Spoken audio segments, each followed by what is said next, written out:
Now, one of my brothers developed, as I told you before, developed pancreatic cancer, and he was a pretty tough guy. And what happened is they read him the riot act. They said he was going to live 3 months. And my brother called me up. He was living in Florida.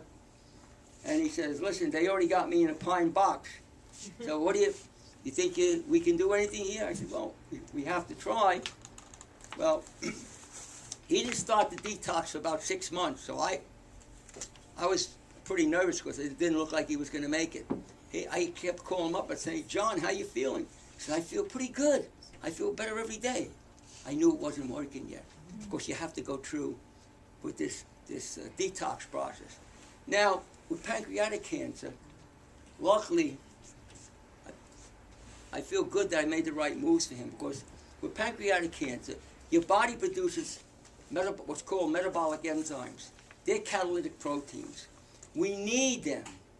Every process in your body, everything in your body takes place, needs the metabolic enzymes. Without metabolic enzymes, if there was no metabolic enzymes in this room, we would all be corpse. We would all die immediately. They're extremely, extremely important. One of the metabolic enzymes is called the respiratory enzymes. It enables oxygen to get into a cell. A cancer cell can live without oxygen. The pancreas produces the metabolic enzymes. So when you have pancreatic disease or pancreatic cancer, and you're not producing metabolic enzymes, you got a problem. And what I did with my brother, I put him into this type of a diet, and I had him taking what's called systemic enzymes. He was eating them like they were candy. And that had a lot to do with him surviving as long as he did. Now, he lived 18 years. And at 18 years, his cancer came back.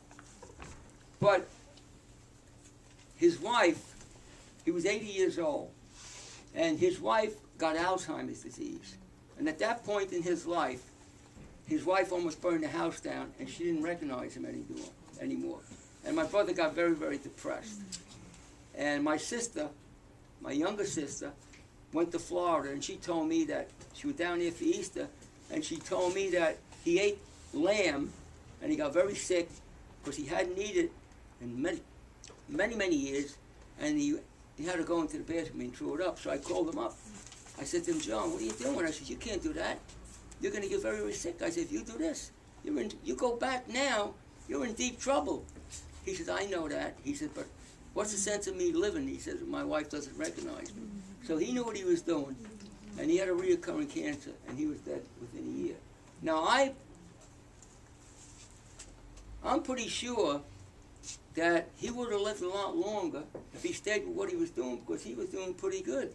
I remember 15 years into his cancer, I went to Florida, and there was a race down there called the Gasparillo race, and I've been into a lot of long-distance running in my life, and he was into running, and he said, come on down. He said, I want you to run in the Gasparillo race. He said, I'm going to whip you up behind, he said to me. I'm going to whip you. So he was a fierce competitor. He was an athlete, and I think he really tried to do it. He was looking to do it. So what I'm trying to say here is that you can accomplish unbelievable things.